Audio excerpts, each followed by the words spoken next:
Hello everyone, welcome to our channel. ഇന്ന് നമ്മൾ discuss ചെയ്യുന്നത് ബിസിനസ് റെഗുലേഷൻ ചാപ്റ്റർ 2 ആണ്. അതിൽ ഇന്ത്യൻ കോൺട്രാക്റ്റ് ആക്ടിലെ ക്ലാസിഫിക്കേഷൻ ഓഫ് കോൺട്രാക്റ്റ് ആണ് ഡിസ്കസ് ചെയ്യുന്നത്.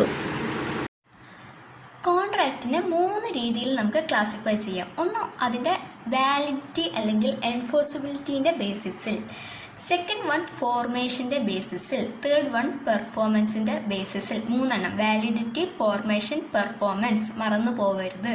നമുക്ക് 10 മാർക്കിനൊക്കെ എസ്സേ ചോദിക്കാം, എന്താണ് കോൺട്രാക്റ്റ്, എങ്ങനെയാണ് കോൺട്രാക്റ്റിൻ്റെ ക്ലാസിഫിക്കേഷൻ വരുന്നതെന്ന്. സോ 3 രീതിയിലാണ് വാലിഡിറ്റി, ഫോർമേഷൻ, പെർഫോമൻസ്. വാലിഡിറ്റിയുടെ ബേസിസിൽ നമ്മൾ ക്ലാസിഫൈ ചെയ്യുമ്പോൾ 6 രീതിയിൽ കോൺട്രാക്റ്റിനെ ക്ലാസിഫൈ ചെയ്യുന്നുണ്ട്. Valid contract, void contract, void agreement, voidable contract, enforceable contract, unlawful contract. എന്തൊക്കെയാണ്? Valid contract, void contract, void agreement, voidable contract, unenforceable contract, unlawful contract. First one valid contract ആണ്. On the basis of validity അല്ലെങ്കിൽ എൻഫോഴ്സിബിലിറ്റിൻ്റെ ബേസിസിൽ classify ചെയ്യുമ്പോൾ first one വരുന്നത് valid contract. An agreement enforceable at law is a valid contract. Section 10 പറയുന്നതാണ്. So ഏതൊരു എഗ്രിമെൻറ്റും നിയമപരമായിട്ട് നമുക്ക് നടപ്പിലാക്കാൻ പറ്റുകയാണെങ്കിൽ അതെന്താണ്? വാലിഡ് കോൺട്രാക്റ്റ് ആണ്. സെക്ഷൻ 10 പറയുന്ന ആ കാര്യം ഫുൾഫിൽ ചെയ്യുകയാണെങ്കിൽ, ഇപ്പോൾ ഒരു എക്സാമ്പിൾ നോക്കിയേ. എ ബിക്ക് 10,000 രൂപയ്ക്ക് ഒരു കാർ വിൽക്കാതെ സമ്മതിക്കുന്നു. ഇവിടെ 2 പാർട്ടീസും അവരുടെ ഒബ്ലിഗേഷൻ ഫുൾഫിൽ ചെയ്യുന്നുണ്ട്. And this is a valid contract. Void contract. Initially it was legally enforceable. നമ്മൾ ആ ഒരു കോൺട്രാക്റ്റിൽ ഏർപ്പെടുന്ന ആ ഒരു ടൈമിൽ അത് വാലിഡ് ആയിരിക്കും. പക്ഷേ ചില കാര്യങ്ങൾ അല്ലെങ്കിൽ അതിൻ്റെ പെർഫോമൻസ് ഇമ്പോസിബിൾ ആവുന്ന ടൈമിൽ അത് വോയിഡ് ആവും. അങ്ങനെയുള്ള കോൺട്രാക്റ്റിനെയാണ് നമ്മൾ എന്ത് പറയുന്നത്? വോയിഡ് കോൺട്രാക്റ്റ് എന്ന് പറയുന്നത്. ഫോർ എക്സാമ്പിൾ, ഇന്ത്യയും പാകിസ്ഥാനും നല്ല സമാധാനത്തിലായിരിക്കുന്ന ടൈമിൽ ആ 2 രാജ്യങ്ങൾ തമ്മിലുള്ള ആൾക്കാർ ഒരു കോൺട്രാക്റ്റിൽ ഏർപ്പെടുകയാണെങ്കിൽ അപ്പോൾ അത് വാലിഡ് ആയിരിക്കും. പക്ഷെ ആ ഒരു വാർ വന്ന ടൈമിലൊക്കെ അതിൻ്റെ പെർഫോമൻസ് ഇമ്പോസിബിൾ ആയിരിക്കും. അങ്ങനെയുള്ള ടൈമിൽ അതെന്താവും? ആ കോൺട്രാക്റ്റ് വോയിഡ് ആവും. ഓക്കെ, ഇതാണ് void contract. Third one void agreement ആണ്. നമ്മളിപ്പോൾ വാലിഡ് കോൺട്രാക്റ്റ് എന്താണെന്ന് പഠിച്ചു, വോയിഡ് കോൺട്രാക്റ്റ് എന്താണെന്ന് പഠിച്ചു. ഇനി വോയിഡ് അഗ്രിമെൻ്റ് എന്താണ്? An agreement which is not enforceable by law is set to be void. Void agreement is void ab initio. Section 2G പ്രകാരം. അതായത് നമ്മൾ ആ ഒരു കോൺട്രാക്റ്റ് അല്ലെങ്കിൽ ആ ഒരു അഗ്രിമെൻറ്റിലേക്ക് പോകുമ്പോൾ തന്നെ എന്തായിരിക്കും? അത് വോയിഡ് ആയിരിക്കും. മീൻസ് ഇപ്പോൾ ഒരു അൺസൗണ്ട് മൈൻഡായിട്ട് മാനസികമായിട്ട് ഒരു സ്ഥിരതയുള്ള ആളെ കൂടെ പോയിട്ട് ഒരു കോൺട്രാക്റ്റിൽ ഏർപ്പെടുന്നത്, അല്ലെങ്കിൽ മൈനേഴ്സിൻ്റെ കൂടെ ഒരു കോൺട്രാക്റ്റിൽ ഏർപ്പെടുന്നതൊക്കെ വോയിഡ് അഗ്രിമെൻ്റ് ആയിട്ടാണ് കൺസിഡർ ചെയ്യുന്നത്.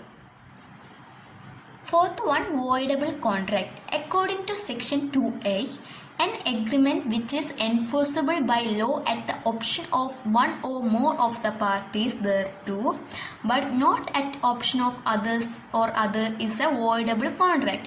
അതായത് ഒരു പാർട്ടിയുടെ പോയിന്റ് ഓഫ് വ്യൂവിൽ നിന്ന്, ഒരു കോൺട്രാക്റ്റ് ആകുമ്പോൾ 2 പാർട്ടീസ് ഉണ്ടാവും. ഒരു പാർട്ടിയുടെ പോയിന്റ് ഓഫ് വ്യൂവിൽ നിന്ന് നോക്കുമ്പോൾ അത് വാലിഡ് ആയിരിക്കും. പക്ഷേ മറ്റേ ആളെ സൈഡിൽ നിന്ന് നോക്കുമ്പോൾ എന്തായിരിക്കും? വാലിഡ് അല്ല. ഫോർ എക്സാമ്പിൾ, എ ബീനെ ഭീഷണിപ്പെടുത്തിയും കൊണ്ട് 10,000 രൂപയ്ക്ക് അയാൾ കാറ് വിൽക്കണം. ബീൻ്റെ കാറ് അയാൾ ത്രട്ടൻ ചെയ്യും, ഭീഷണിപ്പെടുത്തുക. നിങ്ങൾ എന്തായാലും ആ കാർ എനിക്ക് വിൽക്കണം പറഞ്ഞിട്ട് ഭീഷണിപ്പെടുത്താണ്. ഇതെന്താണ്? വോയിഡബിൾ കോൺട്രാക്റ്റ് ആണ്. നമ്മൾ പറഞ്ഞിട്ടുണ്ടായിരുന്നു എസെൻഷ്യൽ ഫ്യൂച്ചേഴ്സിൽ, എന്താ പറയുക, കോൺട്രാക്റ്റിൻ്റെ എസെൻഷ്യൽ ഫ്യൂച്ചേഴ്സിൽ പറഞ്ഞിട്ടുണ്ടായിരുന്നു ഫ്രീ കൺസെൻറ്റ് ആവണമെന്ന്. അതായത് സ്വന്തം സമ്മതത്തോടെ. Means it is not caused by coercion, undue influence, misrepresentation, mistake പറഞ്ഞിട്ട് കുറേ കാര്യങ്ങളുണ്ട്. അങ്ങനെ സമ്മതത്തോട് കൂടിയിട്ട് വേണം ബി ഈ കോൺട്രാക്റ്റിൽ ഏർപ്പെടാൻ. പക്ഷേ ഇവിടെ എ ബീനെ ഭീഷണിപ്പെടുത്താണ്. 10,000 രൂപയ്ക്ക് നിങ്ങൾ എന്തായാലും കാറ് വിൽക്കണം എന്ന് പറയാണ്. സോ ഇങ്ങനെയുള്ള കോൺട്രാക്റ്റിനാണ് നമ്മൾ വോയിഡബിൾ കോൺട്രാക്റ്റ് എന്ന് പറയുന്നത്. Fifth one unenforceable contract. അതായത് വാലിഡ് ആണ്, പക്ഷേ ചില ടെക്നിക്കൽ ഡിഫക്റ്റ് കാരണം നമുക്കത് എന്ത് ചെയ്യാൻ പറ്റില്ല, നിയമപരമായിട്ട് നടപ്പിലാക്കാൻ പറ്റാത്ത കോൺട്രാക്റ്റ്. ചിലപ്പോൾ നമ്മൾ രജിസ്റ്റർ ചെയ്തിട്ടുണ്ടാവില്ല, അല്ലെങ്കിൽ സ്റ്റാമ്പ് ഒട്ടിച്ചിട്ടുണ്ടാവില്ല. അങ്ങനെ ടെക്നിക്കൽ റീസൺസ് കാരണം അൺഎൻഫോഴ്സിബിൾ ആയിട്ടുള്ള, നിയമപരമായിട്ട് നമുക്ക് നടപ്പിലാക്കാൻ പറ്റാത്ത കോൺട്രാക്റ്റിനെയാണ് അൺഎൻഫോഴ്സിബിൾ കോൺട്രാക്റ്റ് എന്ന് പറയുന്നത്. 6th and last point, illegal or unlawful contract. അതായത് those which are prohibited by law or those wise against the policy of law. Public പോളിസിക്ക് എതിരായിട്ടുള്ള കാര്യങ്ങൾ, ഇപ്പോൾ കൊലപാതകം, ഇമ്മോറൽ ആക്ടിവിറ്റീസൊക്കെ പബ്ലിക് പോളിസിക്ക് എതിരാണ്. ആ ഒരു കോൺട്രാക്റ്റിൽ ഏർപ്പെടുമ്പോൾ തന്നെ അത് വോയിഡാണ്, മീൻസ് എന്താ പറയുക, അസാധുവായിട്ടുള്ള കോൺട്രാക്റ്റാണ്. ഇങ്ങനെയുള്ള കോൺട്രാക്റ്റിനാണ് നമ്മൾ ഇല്ലീഗൽ കോൺട്രാക്റ്റ് എന്ന് പറയുന്നത്.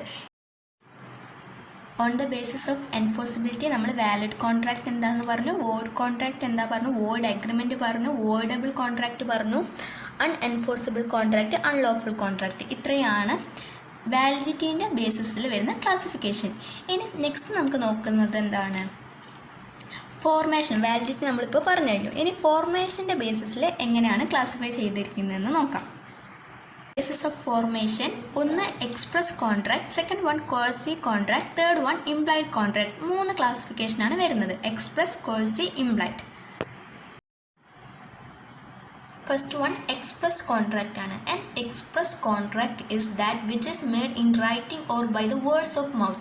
അതായത് നമ്മൾ വാക്കാലോ എഴുത്താലോ എക്സ്പ്രസ് ചെയ്തിട്ടുള്ള, ആദ്യമേ പറഞ്ഞിട്ടുള്ള, കമ്മ്യൂണിക്കേറ്റ് ചെയ്തിട്ടുള്ള കോൺട്രാക്റ്റിനെയാണ് നമ്മൾ എക്സ്പ്രസ് കോൺട്രാക്ട് എന്ന് പറയുന്നത്.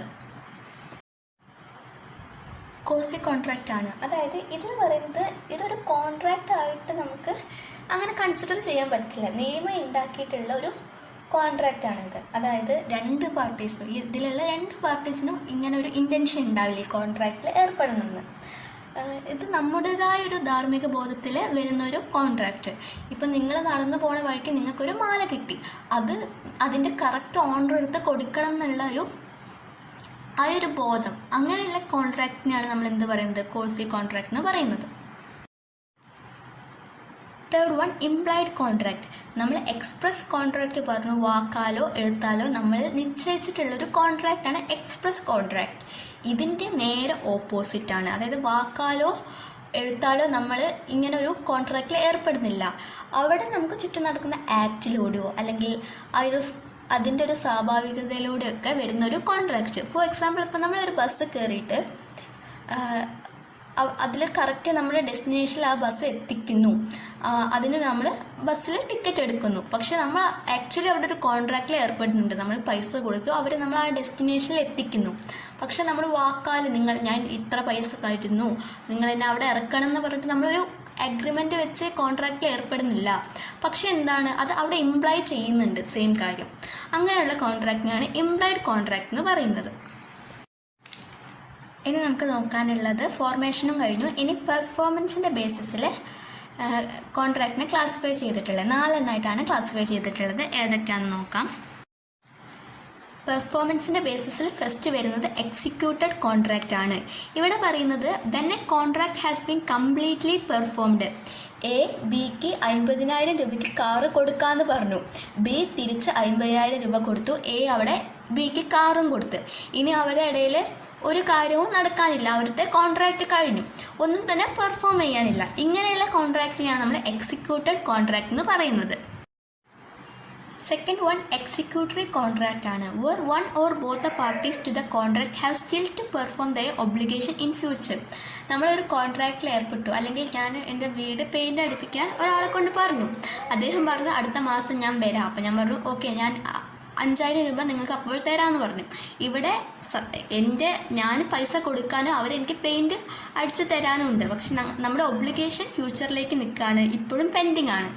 എക്സിക്യൂട്ടഡ് കോൺട്രാക്റ്റിൽ എന്തായിരുന്നു, രണ്ട് പാർട്ടീസും അവരുടെ ഒബ്ലിഗേഷൻസ് നിറവേറ്റി. ഇവിടെ എന്താ പറയുന്നത്, ഫ്യൂച്ചറിലേക്ക് വെക്കുകയാണ്. ഒന്നോ അല്ലെങ്കിൽ 2 പാർട്ടീസോ, അല്ലെങ്കിൽ ഞാൻ ഇപ്പോൾ പെയിൻറ്റ് അടിച്ച് കഴിഞ്ഞിട്ട് പൈസ പിന്നെ തരാമെന്ന് പറഞ്ഞു. അവിടെ എന്താണ്, അതും ഒരു എക്സിക്യൂട്ടറി കോൺട്രാക്റ്റ് ആണ്. തേർഡ് വൺ യൂണിലാറ്ററൽ കോൺട്രാക്റ്റ് ആണ്. It is also known as one sided contract in which only one party has to perform its promise or obligation to do or forbear. ഇത്തിരിയൂടെ ഒരു എക്സാമ്പിൾ പറയുമ്പോൾ ഇത്തിരിയൂടെ മനസ്സിലാവും. എൻ്റെ ഒരു നായ്ക്കുട്ടീനെ കളഞ്ഞുപോയി. അപ്പോൾ ഞാൻ പരസ്യം നൽകി, പേപ്പറിൽ പരസ്യം നൽകിയിട്ട് പറഞ്ഞു എൻ്റെ നായ്ക്കുട്ടീനെ കിട്ടുന്നവർക്ക് ഞാൻ 10,000 രൂപ നൽകാമെന്ന് പറഞ്ഞു. അങ്ങനെ എൻ്റെ ഒബ്ലിഗേഷൻ, എൻ്റെ പ്രോമിസ് ഞാനിവിടെ ക്ലിയർ ആക്കി. പക്ഷേ എൻ്റെ ഓപ്പോസിറ്റ് നിൽക്കുന്ന പാർട്ടി ആരും എനിക്കറിയില്ല. പക്ഷേ അവരെ പെർഫോമൻസ് എന്താണ്, ഇപ്പോഴും ഔട്ട്സ്റ്റാൻഡിങ് ആണ്. ഫോർത്ത് വൺ ബൈലാറ്ററൽ കോൺട്രാക്റ്റ് ആണ്. When the obligation of both the parties R outstanding at the time of formation of the contract. ഈ ഒരു കോൺട്രാക്റ്റിൽ ഏർപ്പെടുന്ന ടൈമിൽ രണ്ട് പാർട്ടിയുടെ ഒബ്ലിഗേഷനും ഔട്ട്സ്റ്റാൻഡിങ് ആകുമ്പോൾ, അതായത് എ ബിക്ക് 10,000 രൂപയ്ക്ക് സ്കൂട്ടർ വിൽക്കാമെന്ന് പറഞ്ഞു. ഒരു മാസം കഴിഞ്ഞിട്ടാണ്. അപ്പം ബി പൈസ കൊടുക്കുന്നത് എ ഈ സ്കൂട്ടർ വിൽക്കുന്നത് എപ്പോഴായിരിക്കും? ഒരു മാസം കഴിഞ്ഞിട്ടായിരിക്കും. അവരുടെ രണ്ടുപേരുടെ ഒബ്ലിഗേഷൻ ഔട്ട്സ്റ്റാൻഡിങ് ആണ്. ഇപ്പോഴത്തെ അല്ല, ഫ്യൂച്ചറിലേക്കുള്ള കാര്യമാണ്. ഇങ്ങനെയുള്ളതിനാണ് ബൈലാറ്ററൽ കോൺട്രാക്റ്റ് എന്ന് പറയുന്നത്. യൂണിലാറ്ററൽ കോൺട്രാക്റ്റിൽ ഒരു പാർട്ടിയുടെ ഒബ്ലിഗേഷൻ എപ്പോഴും ഔട്ട്സ്റ്റാൻഡിങ് ആയിരിക്കും. മറ്റേ പാർട്ടി ഓൾറെഡി പ്രോമിസ് ചെയ്ത് കഴിയും. അപ്പോൾ നമ്മൾ പെർഫോമൻസിൻ്റെ ബേസിസിൽ ആണ് ഇപ്പോൾ നോക്കിയത്. ഫോർമേഷൻ്റെ ബേസിസിൽ നോക്കി, വാലിഡിറ്റീൻ്റെ ബേസിസിൽ നോക്കി. ഇത്രയാണ് ക്ലാസിഫിക്കേഷൻ ഓഫ് കോൺട്രാക്റ്റിൽ പഠിക്കാനുള്ളത്. ഓക്കെ, നെക്സ്റ്റ് നമുക്ക് പഠിക്കാനുള്ളത് ഡിഫറൻസസ് ആണ്. അതായത് ഇപ്പോൾ നമ്മുടെ വീഡിയോ ഒരുപാട് വ്യൂസ് ഒന്നും ഇല്ലെങ്കിൽ കൂടി നമ്മൾ വീഡിയോ കണ്ടിട്ട് ഒരാൾക്കെങ്കിലും പഠിക്കാൻ പറ്റുകയാണെങ്കിൽ അത് നമ്മുടെ സന്തോഷമാണ്. അതുകൊണ്ട് നിങ്ങൾക്ക് ഇനി ഡിഫറൻസസ് പറഞ്ഞിട്ട് നമ്മൾ പറഞ്ഞ കാര്യങ്ങൾ തന്നെയാണ്. സോ അതിൻ്റെ നോട്ട്സ് വേണമെങ്കിൽ അല്ലെങ്കിൽ അതിൻ്റെ വീഡിയോ വേണമെങ്കിൽ നിങ്ങൾ എന്തായാലും ഒന്ന് കമൻറ്റ് ചെയ്യുക. അതുപോലെ തന്നെ നമ്മുടെ വീഡിയോസ് ഇഷ്ടമാവുകയാണെങ്കിൽ എന്തായാലും ലൈക്ക് ചെയ്യുക, ഷെയർ ചെയ്യുക, സബ്സ്ക്രൈബ് ചെയ്യുക. താങ്ക്